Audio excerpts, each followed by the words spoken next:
पे ये बांज का पेड़ है और इसमें लोगों ने धागे बांधे हुए हैं कि अपनी मनोकामनाएं। अब ये हमारे जी के चेहरे में जरा मुस्कान आई। यहाँ अच्छे से घंटियाँ लगी हुई है, बहुत सुंदर लग रहा है यहाँ का व्यू। ये देखिए हरा भरा पूरा, तभी हमारे श्री कृष्ण भगवान जी को ये जगह की मनोकामना पूरी होने में देखिए बांज के पेड़ में घंटियाँ भी लोगों ने ला रखी है। गाइस हम पहुँच गए हैं सेम नागरजा के मेन गेट में। और hello guys, Mannu bits blog में आप सभी का स्वागत है। आप सभी को मेरा प्यार भरा प्रणाम। आज की ब्लॉगिंग की शुरुआत मैं कर रही हूँ सुबह 10 बजे के करीब से। और गाइस मैंने आपको जैसे पहले वीडियो में बताया था कि हमने जब नाग जी देवता को नहलाया था, जोड़ों को, चांदी के नाग को, तो गाइस मैंने कहा था वो सेम मुखी नागरजा में चढ़ेंगे। तो अब गाइस आज हम पहुँच चुके हैं तल्लेसेम, जिसे बोलते हैं तल्लेसेम। हम वहाँ पहुँच चुके हैं उसके फील्ड में। और ये है रमोला जी की भूमि, गंगू रमोला जी की भूमि बोलते हैं। गाइस अब मैं यात्रा शुरू कर रही हूँ सेम मुखी नागरजा की। तो अब मेरे साथ तो मेरे पूरा परिवार आए रखा है। मैं आपको ये तल्लेसेम बोलते हैं जिसे, ये वहाँ का व्यू है। आप लोग भी मेरे माध्यम से सेम मुखी नागरजा के दर्शन करोगे। रमोला जी की भूमि है।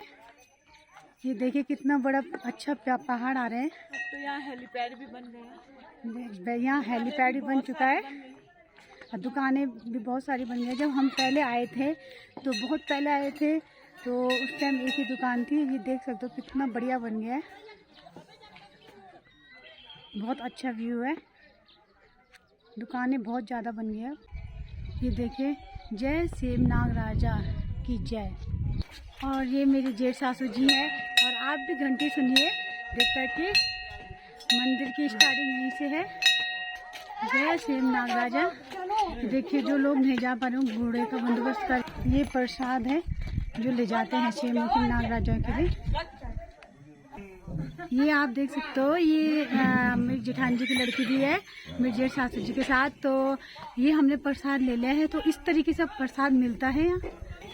बहुत उबड़ खाबड़ हो रखा है जगह। तो हमारे ससुर जी ने मना कर दिया घोड़े में जाने के लिए, क्योंकि यहाँ पे उन्हें बहुत डर लग रही थी। तो वो भी पैदल यात्रा करेंगे। पैरों में इनके दर्द है, पर कहते हैं कि देवता की शक्ति देवता की होती है, तो वो लगे हैं अपने रास्ते। गाइस आप देख सकते हो हमारी सास जी की भी हालत खराब हो गई है। ये हमारी जी अभी, हाँ, ये हमारी जेठ सासू जी हाय कर रही है जी।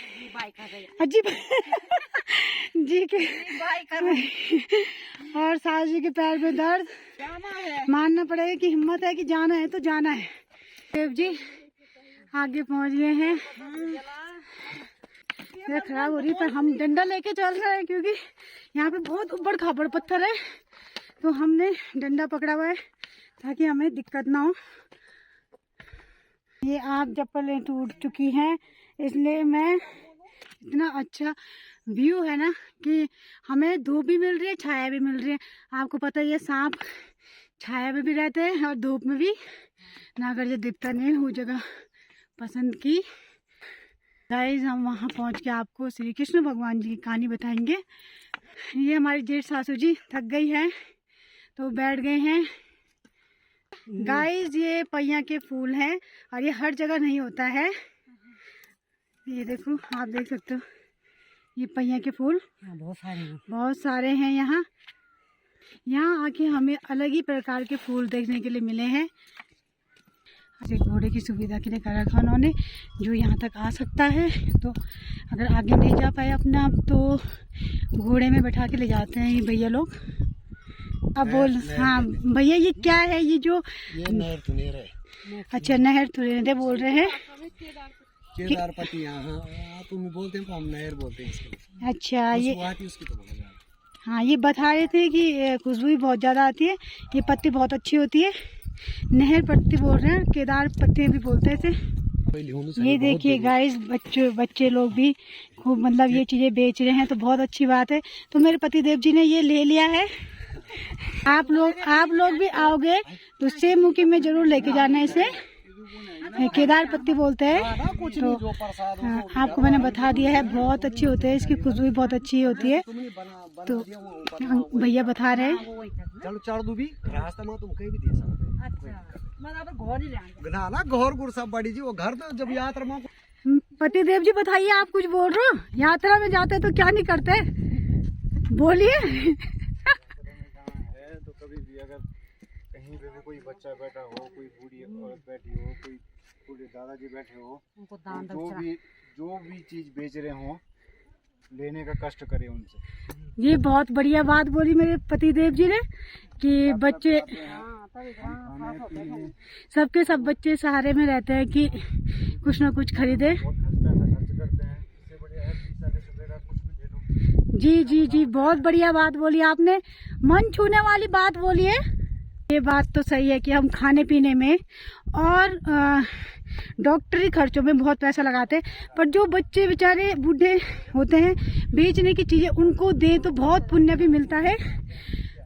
हम तो कह रहे थे कि हमारे ससुर जी नहीं चल पाएंगे, हम सबसे ज़्यादा तेज मतलब ससुर जी ही चल रहे हैं, जिनके लिए हम घोड़ा कर रहे थे, पर ससुर जी डर के बहाने नहीं चढ़े। कि थोड़ा चढ़े तो थे, पर क्या बोलते ऊबड़ खाबड़ रास्ते के चक्कर में वो डर गए। तो देखिए, ये मेरे जेठानी जी का लड़का है, उसने मेरी प्यारी सी गुड़िया को कंधे में रखा हुआ है। ये होगी 11 किलो की, और ये यात्रा हो रही है मेरी लड़की की कंधे में।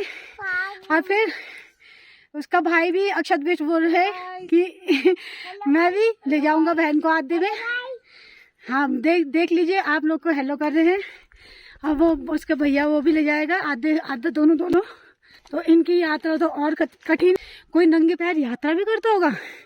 तो भगवान जी ने अचानक ही मेरी सैंडलें तोड़वा दी और मैं नंगे पैर यात्रा कर रही हूँ। पर बहुत आनंद आ रहा है कि मुझे ये सौभाग्य प्राप्त हुआ है कि मैं नंगे पैर यात्रा करूं। देख सकते हो आप, ये देखिए, वैसे एक पतले मोजे पहने हुए थे मैंने। अब यहाँ पे थोड़ा ऊबड़ खाबड़ नहीं है, थोड़ा समतल हो गया है। तो गाइज ये मेरी लड़की, ये देखिए पैदल चल रही है क्योंकि दोनों भाई थक चुके हैं। और उधर आशीष जी बहुत सोचे बैठे हुए हैं। किसी ने बनवा रखा है ये विश्राम के लिए। ये यात्री विश्राम स्थल का निर्माण सुभाष चंदोला जी ने अपनी स्वर्गीय माता श्रीमती विमला चंदोला, पत्नी श्री दिनेश चंदोला जी, ग्राम थापली, पौड़ी गढ़वाल निवासी, नई दिल्ली, पुण्यतिथि 13/10/2010 में बनवाया है।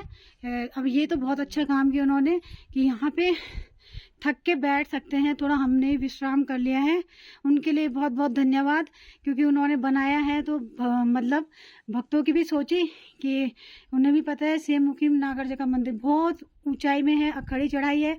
और आखिरकार हम पहुंच गए हैं अपने सेम नागरजा के मंदिर में। और ये स्टार्टिंग में सीढ़ियाँ इतनी और हैं, नीचे से हम बहुत ऊपर 2.5-3 किलोमीटर चल के आए हैं, क्योंकि बहुत है यहाँ चलने के लिए। और यहाँ पे की सीढ़ी है, अब इसको चढ़ेंगे। ये है भगवान जी के बोलते हैं दरबार में पहुँच के मन को शांति मिलती है और खुशी होती है। अगर हम 2.5-3 किलोमीटर भी चले हैं तो अब खुशी हो गई कि हम भगवान जी के दरबार में आ चुके हैं। अब हम आपको मेन गेट दिखाएंगे और जहाँ पे श्री कृष्ण भगवान जी नाग के ऊपर विराजमान है, मुरली बांसुरी लेके अपनी। देखिए यहाँ पे भी बुरांस के फूल हैं। हमें छाया, धूप छाया से बहुत राहत भी मिली है। यहाँ पे देखिए आप लोग की कितनी घंटियाँ लगी हुई है। को अच्छा सा व्यू दिखा देते हैं यहाँ पे का एक भगवान जी की, क्योंकि मैं बहुत पहले आई होंगी यहाँ, तो मतलब अपनी शादी के बाद आए थे। तो उस टाइम मैंने जब देखा था बहुत ऊंचाई में है, तो जब हम यहाँ से जा रहे थे मैंने कहा भगवान जी अब मैं दोबारा दर्शन तो बहुत टफ है, क्योंकि उस टाइम भी हमारी हालत ख़राब हो गई थी। तो कहते नहीं है कृष्ण जी तो लीला के एक देवता है, उनकी लीला रही। इस टाइम भी हमारे आने का तो नहीं था, पर उनकी लीला रही। तो हम तो अब आपको वहाँ पे ले जाके सुनाऊंगी और दर्शन करवाऊंगी आप लोग को, जो आप मेरे माध्यम से कर सकते हो और आप लोग भी मनोकामना मांग सकते हो।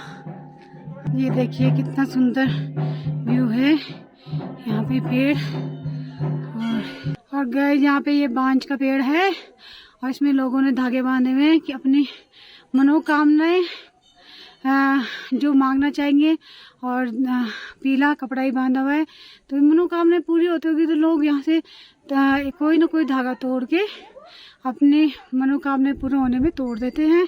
गाइस ये है हमारे सेम मुखिम नागराजा का द्वार बोलते हैं जिसे, ये उत्तर द्वारिका सेम नागराजा का 5वां धाम है। मतलब आप ये लगाइए कि केदारनाथ, बद्रीनाथ, गंगोत्री, यमुनोत्री ये 4 धाम है और सेम मुखिम नागराजा का ये 5वां धाम है। लोग बोलते हैं कि 4 धामों के बराबर ये सेम मुखिम का 5वें में आता है धाम। यहाँ के भी दर्शन कर लो तो बहुत अच्छा होता है। जय सेम मुखिम नागराजा। सभी की मनोकामना पूरी कीजिएगा, हमारी भी और सब लोगों की। क्या ये आपको घंटे की आवाज़ सुनाते हुए मेरी जेठ सासू जी और ये मेरा बेटा भी कह रहा मैं भी सुनाऊंगा सभी को घंटी भगवान जी के।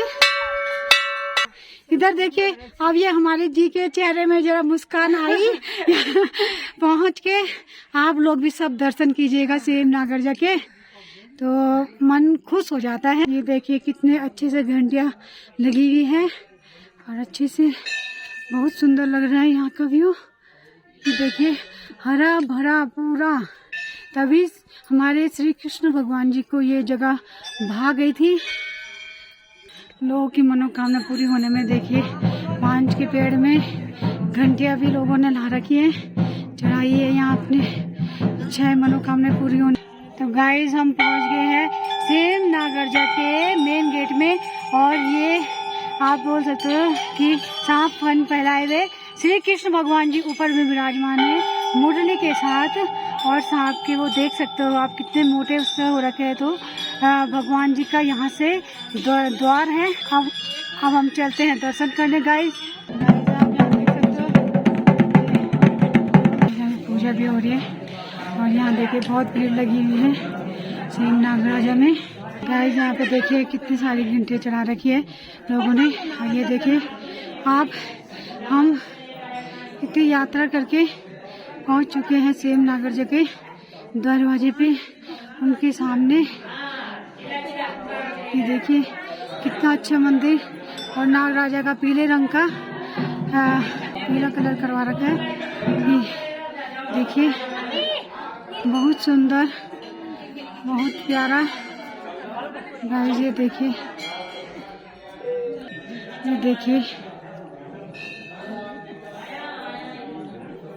ये पूरी इतनी घंटियाँ, मतलब सेम मुखिम नागराजा में जो मांगो भगवान श्री कृष्ण ने बोला हुआ है मैं सबकी मनोकामना पूरी करूँगा और करते भी हैं भगवान जी। ये हमने अपने ससुर जी में साक्षात देख भी लिया है कि जो मनोकामना ससुर जी ने मांगी थी तो आज की डेट में वो पूरी हो चुकी है। और यहाँ हम चांदी के 2 नाग ला रखे हैं चढ़ाने के लिए।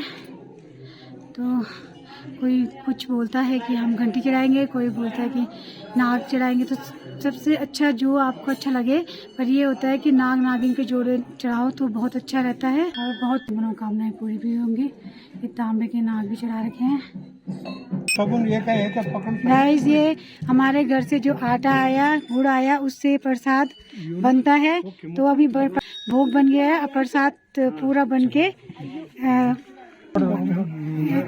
चढ़ाने के लिए ले जा रहे हैं। तो ये अपने घर के हमारे जो ला रखे थे घी, उससे सबसे बना दिया प्रसाद। गाइस अब मेरी सास जी बताएंगी क्या लेके आए हम लोग अपने घर से। हम भगवान जी के लिए नाग नागिन का जोड़ा लाए, चांदी का और हरियाली उगा के लाए, चौकी उसमें किस में लाए? कांच की थाली में। वेरी गुड, दादी बहुत अच्छा बोल रही है। और वो मुकुट लाए भगवान जी के लिए, वो बांसुरी लाए, माखन मिश्री लाए, फूल लाए, धूप अगरबत्ती जो होता है भगवान जी के लिए, फल फ्रूट सब कुछ लाए। और आटा गुड़ भी लाए जिसका प्रसाद मैंने दिखाया अभी। भगवान जी को अग्यार लगाने के लिए चावल लाए और हल्दी पिठाई, तिलक भगवान जी का। हल्दी भगवान जी कृष्ण को बहुत पसंद है। बूढ़े होके भी हम पैदल आए। और हम वो करके भगवान जी की वो है महान कृपा, यहाँ तक पहुँच गई हूँ। भगवान जी को बहुत बहुत धन्यवाद। अब हम गाइस पूजा में बैठते हैं, है ना? और तब अब हम आपको बाद में बताएंगे और चीजें।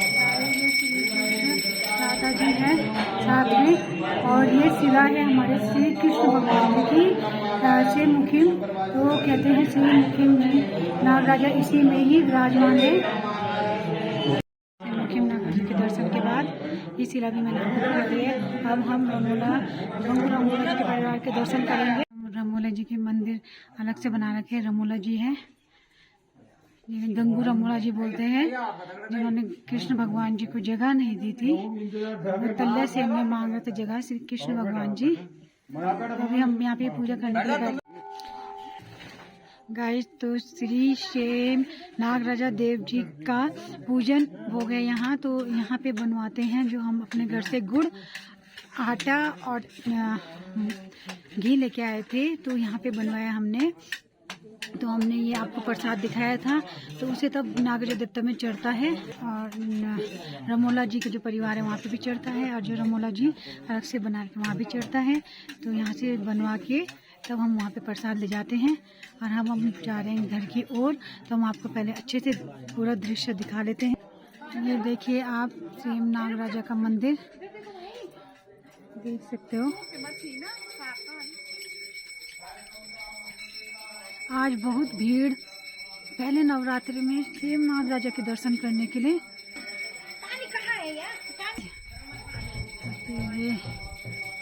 ये देखिए कितना प्यारा भव्य मंदिर हमारे सेम नागराजा का। और सेम नागराजा की कहानी मैं आपको बोल रही थी बताऊं, तो अब जब हमने पूजा कर ली है तो मैं आपको बता देती हूँ कि हमारे श्री कृष्ण भगवान जी ने, जो मैं आपको तल्ले सेम बता रहे थे जहाँ से मैंने स्टार्टिंग की, तो वहाँ कृष्ण भगवान जी को बहुत पसंद आया। उन्होंने ऊपर से देखा तो यहाँ हरियाली थी, उनको बहुत पसंद आया। बांस के फूल मैंने बताया जो आपको। तो श्री कृष्ण भगवान जी ने रमोला जी को बोला कि मुझे 9 हाथ जमीन दे दे ताकि मेरा मंदिर बन जाए। तो रमोला भगवान जी ने बोला कि नहीं, उन्होंने मना कर दिया। रमोला जी गंगू रमोला जी है उनका पूरा नाम। तो उनका तो रमोला जी ने मना तो कर दिया कृष्ण भगवान जी को। तो कृष्ण भगवान जी गंगू रमोला जी के बहनोई भी लगते थे। तो कृष्ण भगवान जी को जैसे ही उन्होंने मना किया तो कृष्ण भगवान जी को बहुत गुस्सा आया। तो कृष्ण भगवान जी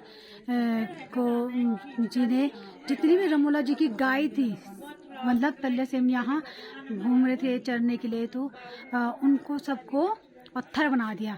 गाय, बकरी, भैंस सबको पत्थर बना दिया, और जो दूध देती तो उनका दूध भी मतलब बांझा कर दिया उनको भी। तो तब इस ऐसे में उन गंगू रमोला जी ने कृष्ण भगवान जी से बोल दिया कि तुम मेरा एक काम करोगे। शर्त रख दी कि तुम हेमा एक राक्षसनी थी जो यहाँ के लोगों को परेशान करती थी, डराती थी। तो रमोला जी ने बोला मैं तभी दूंगा जब तुम उसे उसका वध करोगे। तो श्री कृष्ण भगवान जी मान गए। तो श्री कृष्ण भगवान जी ने हेमा राक्षसनी, तो गाइस ऊपर में एक पत्थर है, उसे मतलब आप अगर पूरे शक्ति से हिलाओगे तो नहीं हिलेगा, अगर एक कर उंगली से हिलाओगे तो वो हिल जाता है। और इसमें तब श्री कृष्ण भगवान जी ने राक्षसनी को बोला कि हम झूले वाला खेल खेलते हैं। तो झूले वाला खेल खेला तो राक्षस ने बोला कि पहले मुझे खिलाएं। तो श्री कृष्ण भगवान जी ने कहा नहीं, पहले मैं वो झूलूंगा। तो उसने श्री कृष्ण भगवान जी को झुलाया। तो श्री कृष्ण भगवान जी ने तो झूल लिया। उसके बाद श्री कृष्ण भगवान जी उनको राक्षसनी ने बोला कि अब मैं झूलती हूँ। तो उन्होंने राक्षसनी झूले में जो बैठे थे, उसके बाद श्री कृष्ण भगवान जी ने एक अपना पैर लात मतलब झूले में मारी। उसके बाद वो राक्षसनी के अलग अलग शरीर के टुकड़े हो गए। तो गाइस यहाँ पे जो गाइस जब टुकड़े हो गए राक्षसी जी के, तो उस राक्षसी जी का जो सर गया, तो उस गांव का नाम सिरनिया पड़ा। और जहाँ राक्षसनी जी का मुंह गिरा, तो उस हेमा राक्षसनी जी का मुंह जहाँ पे गिरा, तो उस चीज़ का नाम पड़ गया है मुखिम है, जहाँ मुंह पड़ा। तो गाइस इसमें जहाँ उनका पेट पड़ा राक्षसनी जी का, तो उसको तलबला सेम कहते हैं। और वो तलबला सेम जब भी आप देखोगे, मैंने तो देखा है गाइस, तो जब देखोगे अब तो यहाँ पे से मतलब लोग जाने के लिए बोलते नहीं है कि किधर के लिए है, पर मैंने जब पहले आई थी तो मैंने देखा था। तो राक्षसनी जी का पेट है तो दलदल टाइप का है, तो उसमें पूरा जैसे पेट हिलता है वैसे ही वो हिलता है, उसी प्रकार से। तो श्री कृष्ण जी ने उनका वध करके गंगू रामोला जी की शर्त पूरी की। और गंगू रामोला जी ने उन्हें तल्या सेम में तो मतलब वहाँ नहीं दिया जगह। तो श्री कृष्ण भगवान जी ने बोला, जब उन्होंने गाइस कृष्ण भगवान जी ने गंगू रामोला जी की शर्त तो पूरी कर दी, पर तब उन्होंने श्री कृष्ण भगवान जी के 9 वेद 9 हाथ जगह नहीं दी जगह में जहाँ से हम आए थे, तो सेम मुखिम में। तो तब श्री कृष्ण भगवान जी ने कहा मैं यहीं विराजमान रहूँगा ऊपर में, ये इतना सुंदर दृश्य उन्हें पसंद है। तो उन्होंने कहा मेरे भक्त मेरे दर्शन करने यहाँ भी आएंगे। और गाइस बहुत लंबा वो है पैदल मार्ग, तो आप भी ज़रूर कीजिएगा दर्शन। तो यहाँ पे रमोला जी भी है, उनका परिवार भी है। तो उन्होंने यही कहा कि तुम्हें भी मैं अपने साथ ही रखूँगा, मेरे बाद तुम्हारे दर्शन होंगे। तो गाइज़ हमें जितना पता था हमने आपको से मुखिम नागर जग के बारे में बताया, और हमें बहुत मन को शांति मिली। और से मुखिम नागर जैसे मैं बहुत प्रार्थना करूंगी कि आप लोग की मनोकामनाएं पूरी हो जाए, और हमारी भी हमने मनोकामनाएं बोले भगवान जी पूरी कीजिएगा, सबको स्वस्थ रखिएगा, और भगवान जी मैं आप लोग की मनोकामनाएं पूरी करिए। गाइज़ अब हम निकलते हैं घर की ओर, तो बाय गाइज़, अब मिलते हैं नेक्स्ट व्लॉग में। वीडियो अच्छी लगी तो लाइक कमेंट शेयर ज़रूर कीजिएगा, और नागर जग के दर्शन भी ज़रूर कीजिएगा।